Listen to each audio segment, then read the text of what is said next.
Once upon a time, in a bright little village, there was a farmer named Hari who had never told a lie in his life. One day, something incredible happened. He found a golden mango hanging from his tree. Hari couldn't believe his eyes.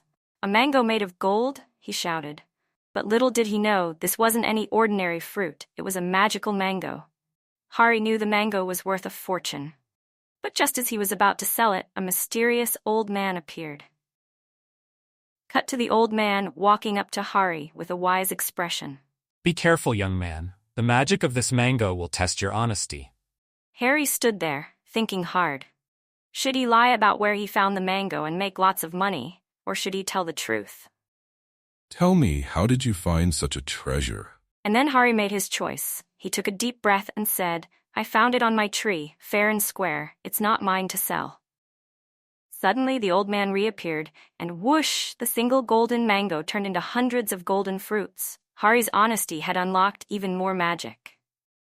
You chose wisely, Hari. Because you told the truth, you'll always have enough, not just for yourself, but for your entire village. So remember, kids, honesty is golden. Upbeat music plays as the screen fades to text. Be honest, be kind, and always do the right thing. Like and subscribe for more magical stories. What would you do with a golden mango? Tell us in the comments.